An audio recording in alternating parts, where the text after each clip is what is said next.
안녕하세요. 반갑습니다. 설문의자 오늘 또 시작합니다. 오늘은 산토고윤월 강함 만리풍 요 한 구절입니다. 여기서 한 글자씩 일단 설명을 하기 전에 대충 이 글에 대해서 얘기 드리고 그 다음 페이지로 가서 한 글자씩 풀이해 드리겠습니다. 요 위에 산자와 밑에 산자는 같은 건데 두 글자예요. 매산. 보통 이게 제일 어려우면은 산한 게 편해요. 애들한테 가르칠 때 매가 가르치기 좀 나빠요. 고라서 산 하면 되고요. 요거는 입구변에 흑토자를 쓰면 토할토자입니다. 토할토. 오는 아들자변에 오이과자입니다. 오이과. 오이과자하고 아들자 두 개 앞에서 외로울 고자입니다. 륜자는 수레 거자에다가 둥글원자입니다. 파자할 때 설명 다시 드릴게요. 이건 달월자예요. 달월자하고 살육자는 전자 모양이 같습니다. 예. 글자를 보고서 구분해야 돼요. 강강자는 물수변의 장인공자입니다. 물수는 물을 나타낸 글자고 물수도 붓으로 쓸 때는 점 3개고 혼자 쓸 때는 물수자를 써야 됩니다. 그 다음에 아래 붙임이 될 때는 내리긋고 점 땡땡땡땡 해서 아래 붙임 물수자도 있습니다. 그게 물수자도 3가지로 표현되니까요. 그 다음에 함자는 먹음을 함. 이재금자하고 입구자를 합하면은 먹음을 함. 입에다 물고 있다는 뜻이에요. 그 다음에 일만만자는 원래 이 글자가 일만의 뜻이 아니고 벌레만자입니다. 그것도 그 다음 페이지에서 설명할게요. 그 다음에 마을리자도 이렇게 생긴 글자, 이렇게 생긴 두 글자가 있는데 둘 다 같은 거예요. 밭전자하고 흑토자입니다. 밭하고 흑토자가 합해서 마을을 나타냅니다. 그 다음에 바람풍자도 요 3가지를 여기다 올려놨는데 요 끝에 것만 좀 생소하죠. 요것도 바람풍자입니다. 바람풍자는 무릇범자하고 벌레충자고 2개 합해진 글자가 바람풍자입니다. 그 다음 페이지로요.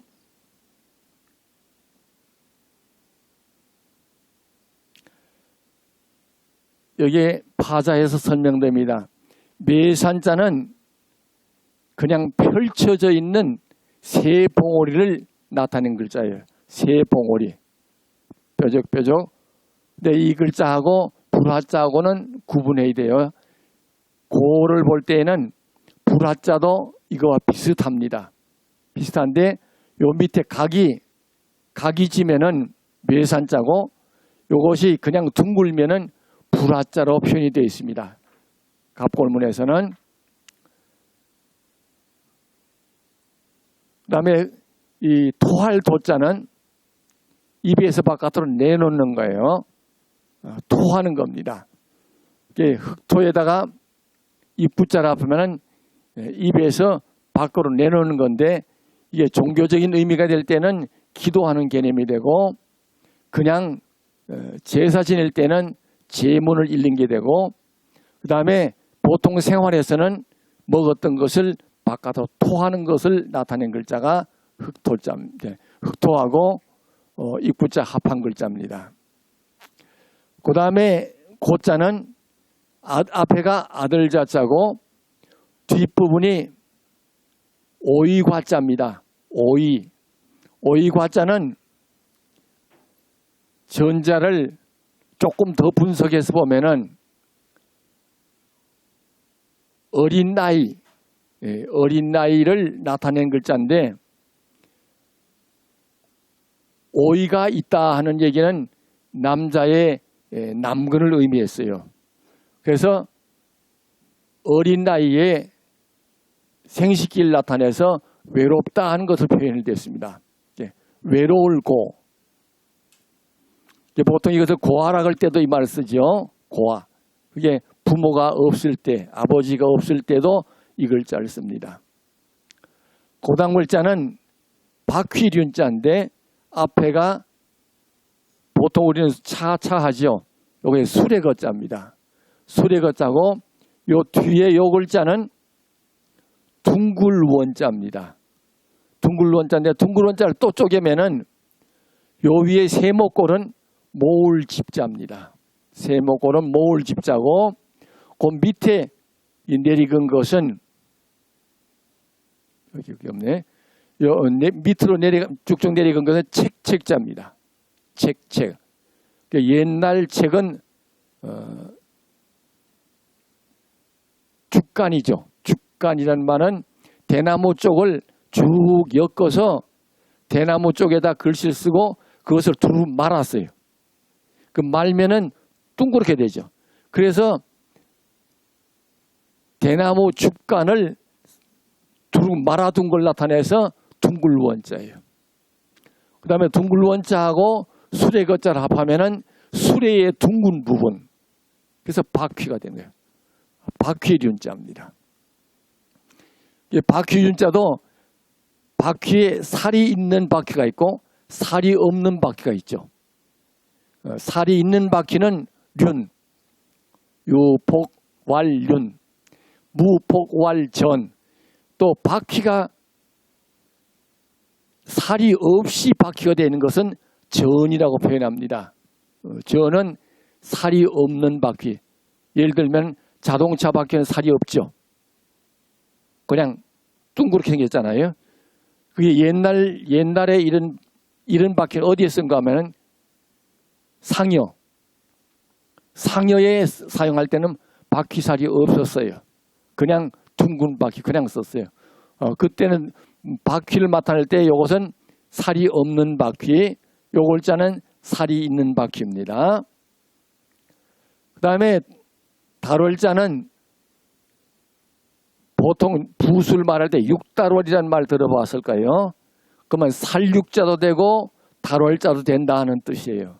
그래서 여기서는 달만 나타내기 때문에 달에 둥근 달에 약간 찌그러진 달을 나타내는 글자입니다. 요즘만의 점이 여기 2개인데 점이 1개가 되면은 저녁석자가 됩니다. 저녁석자는 가느다란 반지 같은 달, 초생달 같은 걸 나타낼 때는 저녁석자가 초생달 같은 달. 이거는 둥근 달 날 때 이 달을 월자를 씁니다. 그러면 달은 해와 대조가 돼서 옛날 글자로 설명할 때는 대음지정했습니다. 음의 대표적인 것이 달이에요. 양의 대표는 태양이고 음의 대표는 달이에요. 달 하면은 음을 대표하는 글자가 됩니다. 그 다음 페이지라는 거죠. 여기 함자는 이재금, 위에가 위재금자입니다. 여기 이재금자고 이재금자고 입구자 2개를 합하면은 머금을 함, 입에다가 물고 있다 하는 소리예요. 이걸 또 조금 설명하면은 이재금자도 윗부분의 삼각형은 모을집자고 기역자 부분은 생김새는 정자 모양인데 정자 모양이 아니고 미칠 급자입니다. 사실은 좀 어려운 거죠. 지금 바로 이 자리를 나타낸 글자가 이재금자고 이재금자의 입구자가 되면 지금 입에 물고 있는 걸 나타낸 글자가 머금을 함자입니다. 그 다음에 일만만자는 예 고자들이 여러 가지 이렇게 많이 나와 있습니다. 이게 다 강의자전에 가면은 다 일만만자로 표현되는 고자들입니다. 지금은 다 없어졌어요. 없어졌지만 참고하시라고 여기다 올려 보여드렸습니다. 실제로 이 글자는 위에 불 흑토자처럼 생긴 부분이 이렇게 생겨서 원래 집게를 나타낸 글자입니다. 집게벌레를 나타낸 글자예요. 집게벌레인데 그래서 이 글자는 원 옛날 글자라면 벌레 모양 만자입니다. 벌레 모양 만자인데 이것이 지금은 일만 만자로 고착이 되어버렸습니다. 그래서 옛날 글자를 이 글자를 보면은 벌레로 나옵니다. 벌레 충이다 벌레다 그랬습니다. 그것도 구부러질 구자를 써서 여기에 요 밑에 만자의 밑에 부분은 이 벌레 중에도 구불구불 기어가는 그런 벌레를 나타낸 글자입니다. 그래서 이 글자가 들어가면은 구불구불 기는 글자예요. 그런 모양새를 나타내는 글자는 기어다니는 벌레, 찜개 벌레를 나타낸 글자가 원래 1만 만자인데 현재로는 1만 만으로 쓰고 있습니다. 원래는 벌레 말자예요. 지금도 이 만자에 전갈채자가 있습니다. 전갈채자는 이 글자 밑에다가 벌레 충자를 붙이든지 아니면은 이 만자 앞에다가 벌레 충자를 붙이면은 전갈채자가 됩니다. 전갈을 나타낼 때에 전갈은 앞에 집게가 있고 꼬리가 있죠. 그걸 나타낸 거 전갈과 가까운 벌레입니다. 그 다음에 마을리자는 요 윗부분이 밭전자죠. 밭에는 요 네모를 딱 긋고선 그 10자로 넷을 나누는데 옛날에는 이걸 나눌 때에 원래 6칸이었어요. 2줄을 긋고 넷이 긋었어요. 그런데 그것이 줄어서 지금 네모꼴로 되는데 그 다음에 요 글자 속에는 원래 밭을 그릴 때는 요 사각형 가운데 풀을 그려 넣었어요. 갑골문을 보면 풀이 있으면 밭이라는 거 금방 알아요. 근데 지금은 그걸 다 그려 넣지 않고 제껴버리고 그냥 네모꼴에다 10자만 넣어서 밭전자로 씁니다. 그 다음에 요 밑에가 흑토자죠.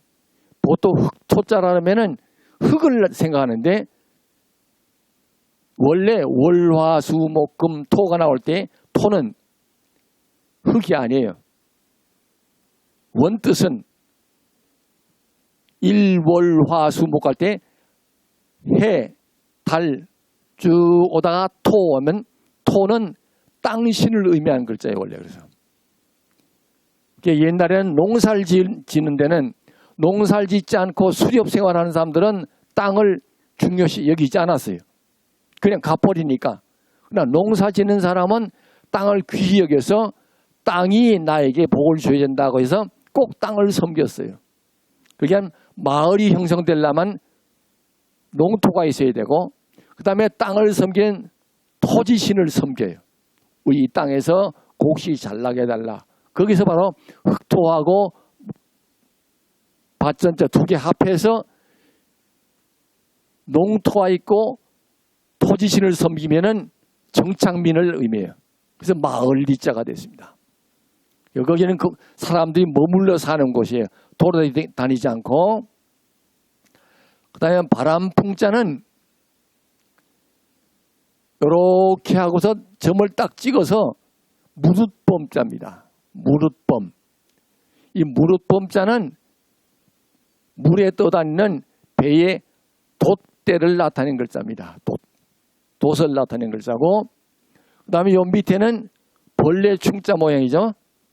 요 벌레 충자도 이 글자가 원래 글자를 찾아서 보면은 벌레 충자가 아니고 벌레 회자입니다. 혹은 살모사회, 살모사라든지 벌레를 나타낸 글자는 맞는데 벌레는 한 마리만 있질 않아요. 여러 마리 있기 때문에 3마리가 모여 있어야 벌레 충자예요. 벌레 충자 한 개만 써놓을 때는 원래 문장 속에서 한 개만 쓰면은 벌레 회가 됩니다. 혹은 살모사 회자가 돼요. 그것도 같이 알아두셔야 돼요. 근데 지금은 벌레만 생각하기도 합니다. 그러나 여기서 보면은 벌레 충 모양하고 새조자도 같이 넣어놨습니다. 이건 무슨 뜻인가 하면은 물 위를 배가 이렇게 떠서 가는데 바다 위에 배가 이렇게 갈 때에 철새들이 물 위에 바다 위를 날아가다가 지쳐서 내릴 때가 있어요. 죽길 각오하고 내려요. 내릴 때에 물에 내리면 그냥 빠져 죽죠. 안 죽으려고 배에 그냥 내려버려요. 그때 돛대에 부닥치는 걸 의미해서 바로 벌레충하고 돛대하고 두 개를 나타낸 것이 바람풍자입니다. 네, 여기에 한 글자가 방금 강강자가 있는데 강강자는 물수변에 장인공자가 있죠. 장인공자는 망치를 나타낸 글자입니다. 기술자가 뭘 만들 때 망치. 그 다음에 물수자는 물을 나타냅니다. 물수자하고 장인공자가 합하면 물이 만든 것이 강입니다. 그래서 강강자는 물수변에 장인공자를 쓰면 강강자가 됩니다. 산은 외롭게 둥근 달을 토해내고, 문자 그대로 해석하면 그렇죠? 사실은 산 위로 달이 떠오른다는 소리예요. 토해낸다는 말은 산 이게 꼭대기로 달이 떠오르고, 강은 만리풍, 만리는 긴 여기서는 마을이 아니고 거리를 나타냅니다. 만리면 먼 거리, 만리풍. 그 다음에 바람하고 합해서 멀리서 온 바람을 강은 품고 있다. 강바람이 불고 있다 소리예요. 그러면 산은 둥근 달을 하늘로 띄워 올려주고, 강에서는 멀리서 다가오는 바람이 몰려오는구나. 자연 속에서 유유자적하는 선비의 모습입니다.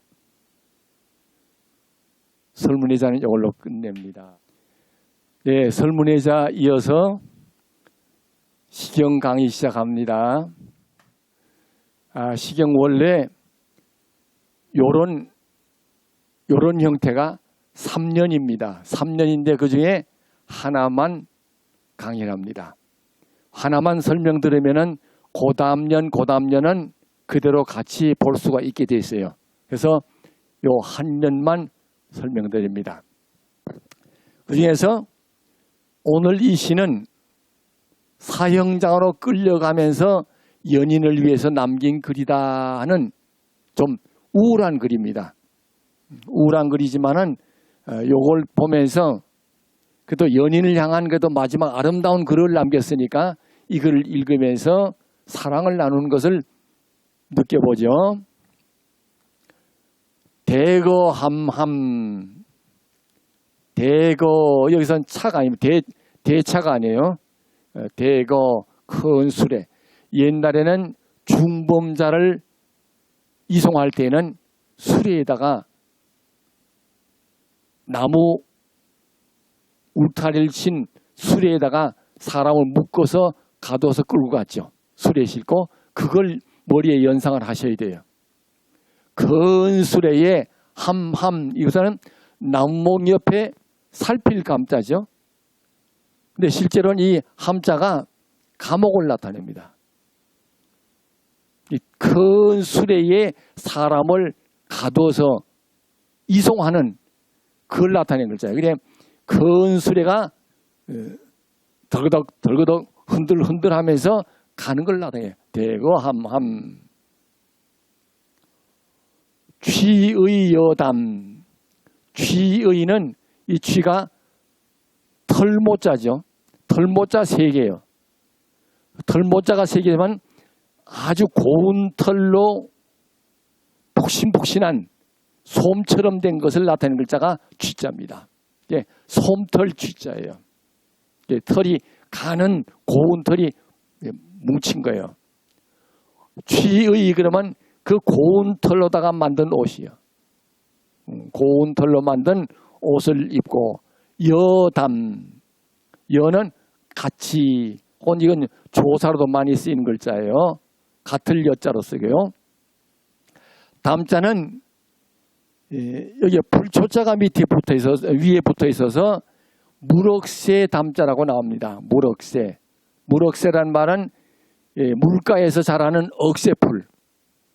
억새풀 나서는 쥐의 여담, 마치 쭉쭉 뻗은 그 억새풀처럼 옷이 축축 늘어진 걸 나타내요. 그렇게 입은 그 사람이 이 술에 끌고 가면 옆에 따라갈 거 아니에요. 그걸 나타낸 거예요. 거은 수레에 중범죄 그런 사람을 가둬 싣고 가는데 거기에는 털옷 입은 아주 고운 털옷 입은 사람이 옆에 따라오면 살핀다.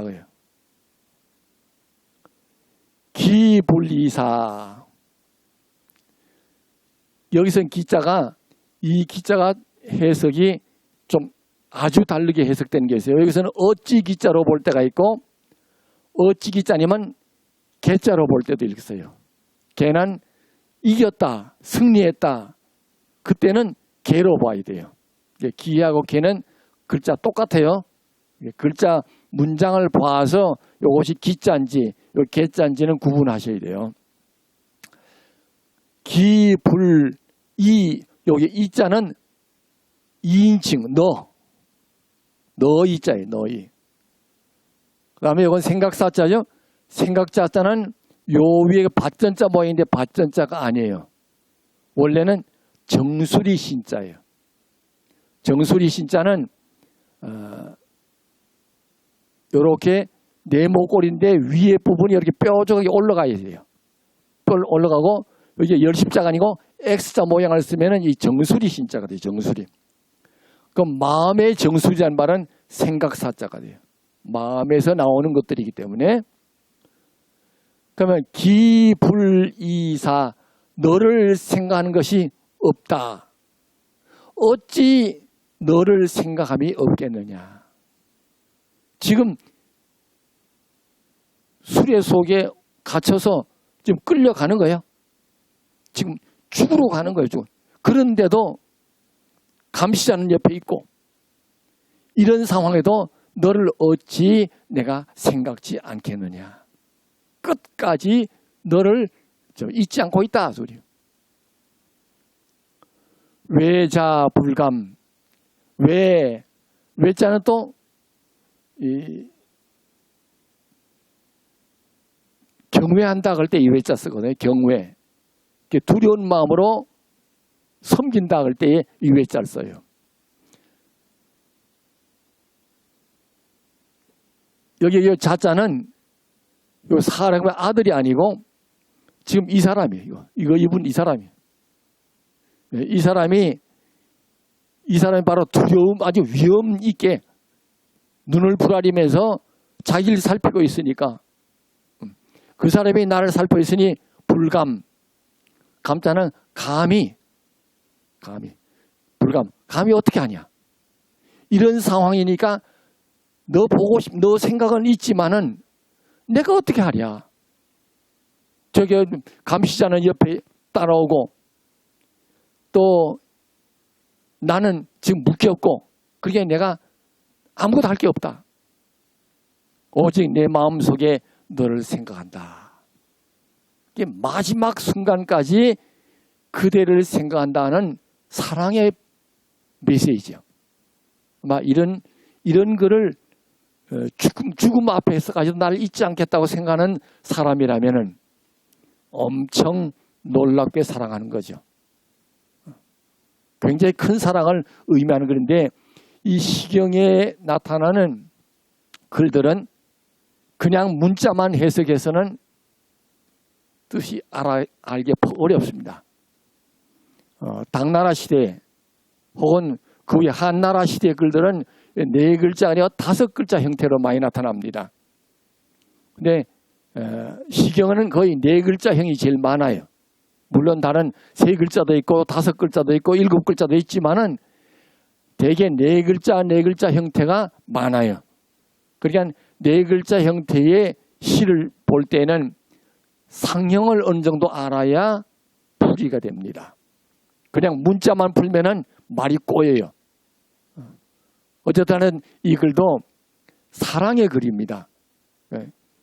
이 분위기상으로 볼 때는 큰 수레에 잡혀가면서 감시자는 눈을 부라리고 옆에 따라오고 그런 상황인데도 내가 그대를 잊을 수가 없다. 내 몸으로서는 어찌할 수 없는 상황이지만은 그대를 잊지 않고 있다. 또 멋진 사랑이죠. 조금 어렵지만은 이 글을 보시면서 사랑을 아름답게 꾸며보시기 바랍니다. 감사합니다. 수고들 하셨습니다.